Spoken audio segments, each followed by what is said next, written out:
respetables cancilleres y representantes de países hermanos de nuestra América. Agradezco la presencia de Isabel Allende, gran escritora chilena que nos acompaña en este acto para homenajear al libertador Simón Bolívar, recrear su proyecto de unidad entre los pueblos de América Latina y el Caribe y apoyarnos en la historia para enfrentar mejor el presente y el porvenir. Amigas y amigos todos, nacido en 1783, exactamente 30 años después que Miguel Hidalgo, Simón Bolívar decidió desde muy joven luchar por causas grandes, nobles y justas, como el propio Hidalgo y como José María Morelos y Pavón, los padres de nuestra patria. El libertador Bolívar reunía virtudes excepcionales. Simón Bolívar es un vivo ejemplo de cómo una buena formación humanista puede sobreponerse a la indiferencia o a la comodidad de quienes provienen de cuna fina. Bolívar pertenecía a una familia acomodada de hacendados, pero desde niño fue educado por Simón Rodríguez, un pedagogo y reformador social que lo acompañó en su formación hasta que alcanzó un elevado grado de madurez intelectual y de conciencia.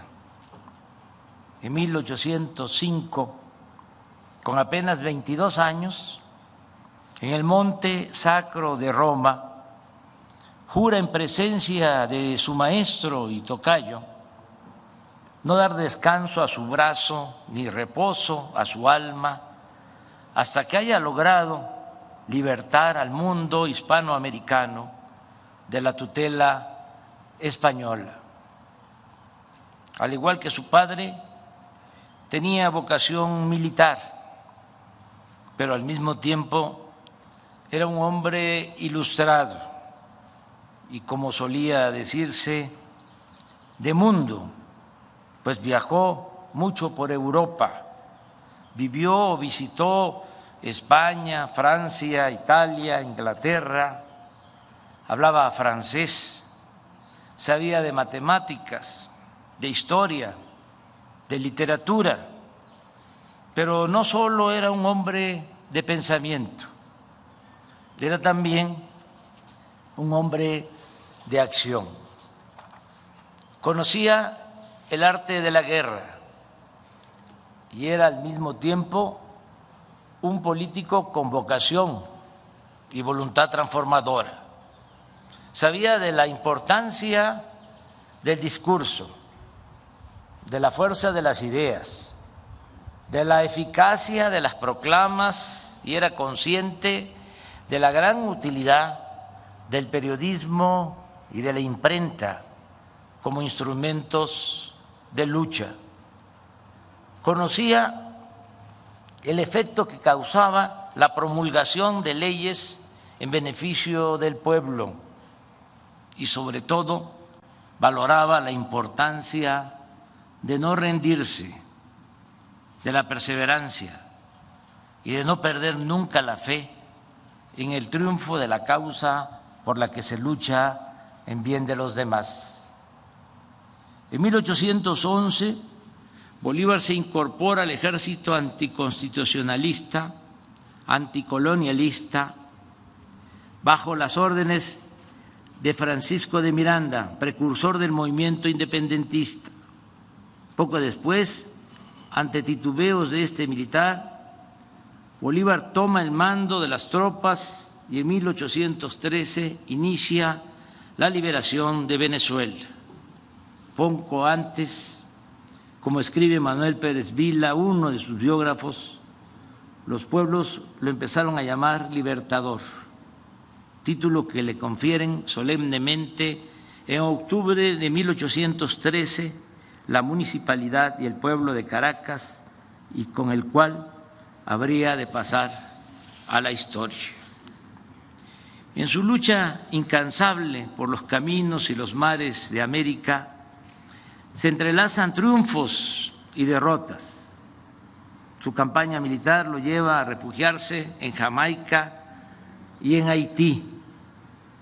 De este pueblo, de Haití, y de su gobierno, recibe en 2 ocasiones apoyo para sus campañas, algo verdaderamente excepcional y un ejemplo de solidaridad y hermandad latinoamericana. En 1819 entra triunfante a Bogotá y poco después se expide la ley fundamental de la República de Colombia. Este gran estado, la Gran Colombia, creación del Libertador, comprendía las actuales repúblicas de Venezuela, Colombia, Ecuador y Panamá. No todo fue fácil en su lucha. Perdió batallas, enfrentó traiciones y, como en todo movimiento transformador o revolucionario, aparecieron las divisiones internas que pueden llegar a ser hasta más dañinas que las contiendas contra los verdaderos adversarios. En la lucha para liberar a los pueblos de nuestra América, Bolívar contó con el gran apoyo del general Antonio José de Sucre, y en 1822 se encontró en Guayaquil, Ecuador, con el general José de San Martín, otro ilustre titán de la independencia sudamericana. En ese entonces se constituyó la República Bolívar, hoy Bolivia, y se consuma la independencia de Perú. Por cierto, en la costa de este país, a principios de 1824, Bolívar se enferma y, a pesar de las malas noticias por traiciones y derrotas, se cuenta que desde el butaque, la silla donde estaba sentado, surgió la famosa exclamación: triunfar. Esta anécdota la hizo poesía el maestro Carlos Pellicer, quien lo admiraba con intensidad y vocación. Dice el verso: señor don Joaquín Mosquera, de cierta villa llegaba, apióse de su mula y al Libertador buscara, vieja silla de baqueta en la pared reclinada de una miserable casa, sobre de ella el cuerpo triste de Bolívar descansaba. Abrazóle don Joaquín con muy corteses palabras, el héroe del mundo nuevo apenas sí contestaba. Luego que el señor Mosquera las penas enumerara, le preguntó a don Simón: ¿y ahora qué va usted a hacer? Triunfar. El Libertador respondió con loca fe, y fue sólido silencio de admiración y de espanto. Luego de este aciago momento, el Libertador vivió muchos otros de igual desdicha. El último tramo de su existencia está marcado por las constantes divisiones en las filas liberales, que llevaran incluso a que en vísperas de su muerte Venezuela se proclamara Estado independiente de la Gran Colombia. El 17 de diciembre de 1830, el gran libertador Simón Bolívar cerró los ojos y ya no despertó. Pero como los grandes hombres cierran los ojos y se quedan velando, no se mueren del todo. La lucha por la integridad de los pueblos de nuestra América sigue siendo un bello ideal. No ha sido fácil volver realidad ese hermoso propósito. Sus obstáculos principales han sido el movimiento conservador de las naciones de América, las rupturas en las filas del movimiento liberal y el predominio de Estados Unidos en el continente. No olvidemos que casi al mismo tiempo que nuestros países se fueron independizando de España y de otras naciones europeas, fue emergiendo en este continente la nueva metrópoli de dominación hegemónica. Durante el difícil periodo de las guerras de independencia, inaugurado por lo general alrededor de 1810, los gobernantes estadounidenses, con óptica enteramente pragmática, siguieron los acontecimientos con sigiloso interés. Estados Unidos maniobró en diferentes tiempos conforme a un juego unilateral, cautela extrema al principio para no irritar a España, Gran Bretaña, la Santa Alianza, sin obstaculizar la descolonización que por momentos se veía dudosa. Sin embargo, hacia 1822, Washington inició el reconocimiento rápido de las independencias logradas a fin de cerrar el paso al intervencionismo extracontinental. Y en 1823, al fin, una política definida. En octubre, Jefferson, progenitor de la Declaración de Independencia y convertido para entonces en una especie de oráculo, dio respuesta por carta a una consulta que sobre la materia le hiciera el presidente Monroe. En un párrafo significativo, Jefferson dice: nuestra primera y fundamental máxima debería ser la de jamás mezclarnos en los embrollos de Europa. La segunda, nunca permitir que Europa se inmiscuya en los asuntos de este lado del Atlántico. En diciembre, Monroe pronunció el famoso discurso en el que quedó delineada la doctrina que lleva su nombre, la consigna de América para los americanos.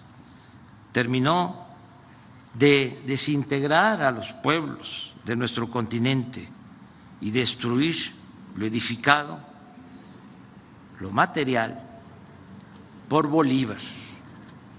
A lo largo de casi todo el siglo XIX se padeció de constantes ocupaciones, desembarcos, anexiones, y a nosotros nos costó la pérdida de la mitad de nuestro territorio con el gran zarpazo de 1848.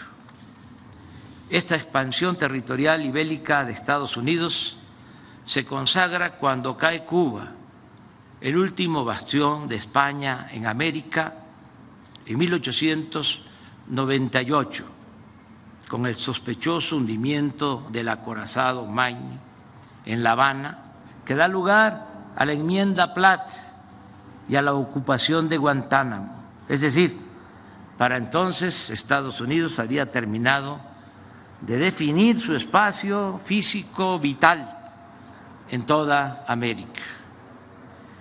Desde aquel tiempo, Washington nunca ha dejado de realizar operaciones abiertas o encubiertas contra los países independientes situados al sur del río Bravo. La influencia de la política exterior de Estados Unidos es predominante en América. solo existe un caso especial, el de Cuba, el país que durante más de medio siglo ha hecho valer su independencia, enfrentando políticamente a los Estados Unidos. Podemos estar de acuerdo o no con la Revolución cubana y con su gobierno, pero al haber resistido 62 años sin sometimiento es toda una hazaña. Puede que mis palabras provoquen enojo en algunos o en muchos, pero como dice la canción de René Pérez Joglar, de Calle 13, yo siempre digo lo que pienso. En consecuencia, creo que por su lucha en defensa de la soberanía de su país, el pueblo de Cuba merece el premio de la dignidad.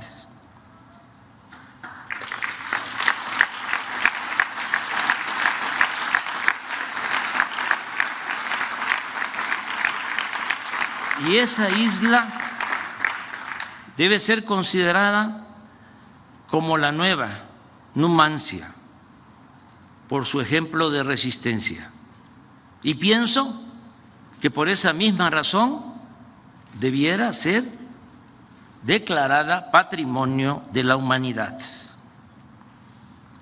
Pero también sostengo que ya es momento de una nueva convivencia entre todos los países de América, porque el modelo impuesto hace más de 2 siglos está agotado, no tiene futuro ni salida, ya no beneficia a nadie. Hay que hacer a un lado la disyuntiva de integrarnos a Estados Unidos o de oponernos en forma defensiva. Es tiempo de expresar y de explorar otra opción, la de dialogar con los gobernantes estadounidenses y convencerlos y persuadirlos de que una nueva relación entre los países de América es posible. Considero que en la actualidad hay condiciones inmejorables para alcanzar este propósito de respetarnos y caminar juntos sin que nadie se quede atrás. En este afán pueda que ayude nuestra experiencia de integración económica con respeto a nuestra soberanía que hemos puesto en práctica en la concepción y en la aplicación del Tratado Económico y Comercial con Estados Unidos y Canadá. Obviamente no es poca cosa tener de vecino a una nación como Estados Unidos. Nuestra cercanía nos obliga a buscar acuerdos y sería un grave error ponernos con Sansón a las patadas. Pero al mismo tiempo tenemos poderosas razones para hacer valer nuestra soberanía y demostrar con argumentos, sin balandronadas, que no somos un protectorado, una colonia o su patio trasero.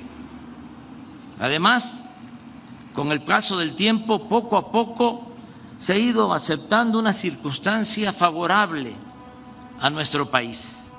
El crecimiento desmesurado de China ha fortalecido en Estados Unidos la opinión que debemos de ser vistos como aliados y no como vecinos distantes. El proceso de integración se ha venido dando desde 1994, cuando se firmó el primer tratado, que aún incompleto porque no abordó la cuestión laboral como el de ahora, permitió que se fueran instalando plantas de autopartes del sector automotriz y de otras ramas, y se han creado cadenas productivas que nos hacen indispensables mutuamente. Puede decirse que hasta la industria militar de Estados Unidos depende de autopartes que se fabrican en México. Esto no lo digo con orgullo, sino para subrayar la interdependencia existente. Pero hablando de este asunto, como se lo comenté al presidente Biden, nosotros preferimos una integración económica con dimensión soberana con Estados Unidos y Canadá, a fin de recuperar lo perdido con respecto a la producción y el comercio con China, que seguirnos debilitando como región y tener en el Pacífico un escenario plagado de tensiones bélicas. Para decirlo en otras palabras, nos conviene que Estados Unidos sea fuerte en lo económico y no solo en lo militar. Lograr este equilibrio y no la hegemonía de ningún país es lo más responsable y lo más conveniente para mantener la paz en bien de las generaciones futuras y de la humanidad. Antes que nada, debemos ser realistas y aceptar, como lo planteé en el discurso que pronuncié en la Casa Blanca en julio del año pasado, que mientras China domina 12.2% del mercado de exportación y servicios a nivel mundial, Estados Unidos solo lo hace en 9.5%. Y este desnivel viene de hace apenas 30 años, pues en 1990 la participación de China era de 1.3% y la de Estados Unidos de 12.4%.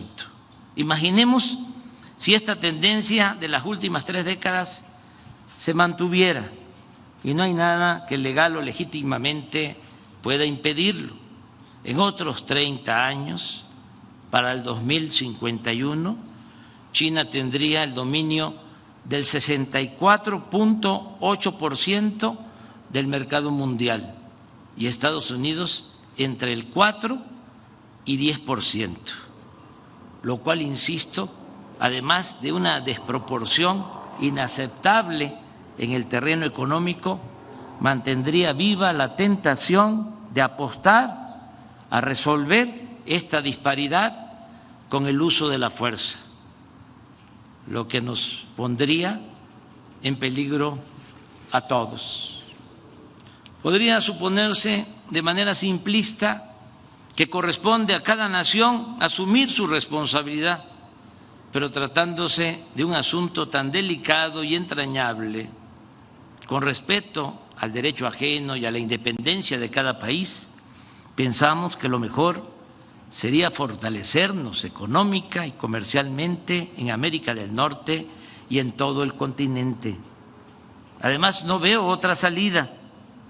No podemos cerrar nuestras economías ni apostar a la aplicación de aranceles a países exportadores del mundo, y mucho menos debemos declarar la guerra comercial a nadie.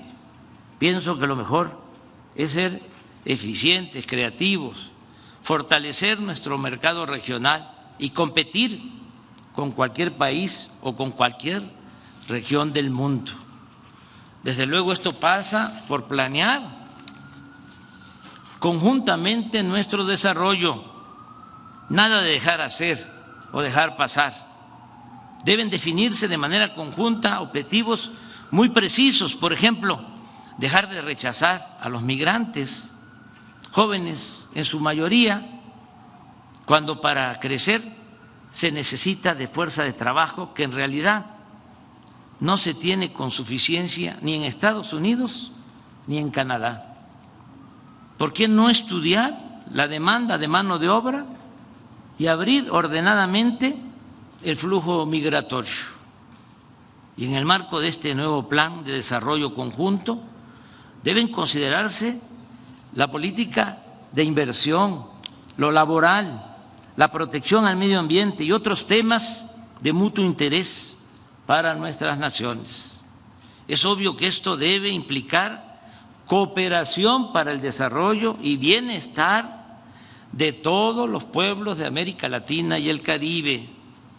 es ya inaceptable la política de los últimos 2 siglos, caracterizada por invasiones para poner o quitar gobernantes al antojo de la superpotencia. Digamos adiós a las imposiciones, las injerencias, las sanciones, las exclusiones y los bloqueos. Apliquemos, en cambio, los principios de no intervención, autodeterminación de los pueblos y solución pacífica de las controversias. Iniciemos en nuestro continente una relación bajo la premisa de George Washington, según la cual las naciones no deben aprovecharse del infortunio de otros pueblos. Estoy consciente que se trata de un asunto complejo que requiere de una nueva visión política y económica. La propuesta es ni más ni menos que construir algo semejante a la Unión Europea, pero apegado a nuestra historia, a nuestra realidad y a nuestras identidades. En ese espíritu no debe descartarse la sustitución de la OEA por un organismo verdaderamente autónomo, no lacayo de nadie, sino mediador a petición y aceptación de las partes en conflicto en asuntos de derechos humanos y de democracia. Es una gran tarea para buenos diplomáticos y políticos como los que afortunadamente existen en todos los países de nuestro continente. Lo aquí planteado puede parecer una utopía, sin embargo, debe considerarse que sin el horizonte de los ideales no se llega a ningún lado y que en consecuencia vale la pena intentarlo. Mantengamos vivo el sueño de Bolívar. Muchas gracias.